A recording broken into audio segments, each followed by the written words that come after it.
Hey beautiful people of the internet, my name is Ryan and I want to talk for a little bit today about racism.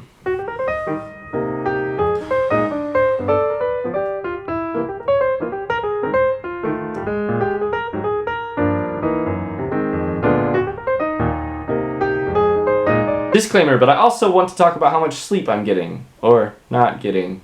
About 2 weeks ago I started my summer job, which is at a golf course, and I have to be there 6 days a week every morning at 5 a.m. Gotta get there early so you can get out of the way before the rich folk come to play around on the manicured grass. Now, I used to go to bed at around midnight or 1 a.m. and then sleep till 8 in the morning, 7 or 8 hours. So this has been a pretty big change. Most nights now I go to bed around 10 and I get around 6 hours. But every once in a while I stay up a little bit later, combined with on the good nights me only getting 6 hours of sleep.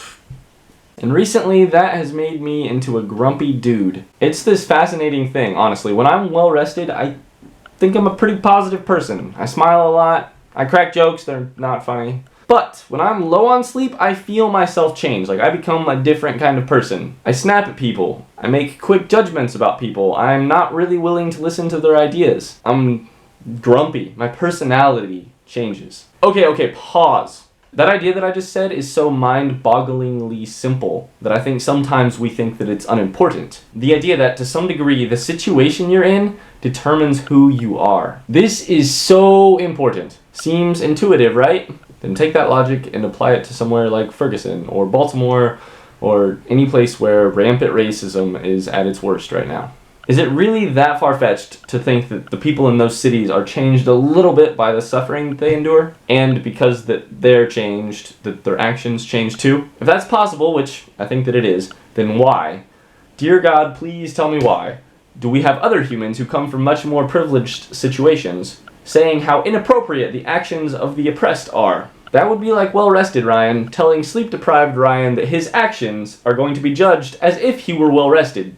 Though of course he's not. What does it feel like to be in that oppressed position in Baltimore or in Ferguson? How does that mess with your emotions, with your sense of well-being, with your faith in institutions? Those questions that I just asked? I literally cannot tell you the answer. That's the point. Only they can. Only the oppressed can answer what it feels like. When I'm well-rested, sleep deprivation sounds pretty simple to deal with. Just buck up, Ryan. Come on, pull yourself up by your bootstraps. To be clear, I'm in no way comparing my tame lack of sleep to the insanity that is racism in America, or rampant sexism, or homophobia, etc. Hell, I can just go to bed a little earlier. In terms of oppression, I've pretty much won the privilege lottery. But can you see my confusion over how we pretty willingly acknowledge that sleep deprivation changes your situation, your behavior, but we're not so willing to admit that systematic racism changes your situation and your behavior? I really want to talk about this. Alrighty. Sorry that is such a heavy video. I feel like we could all use to talk about it.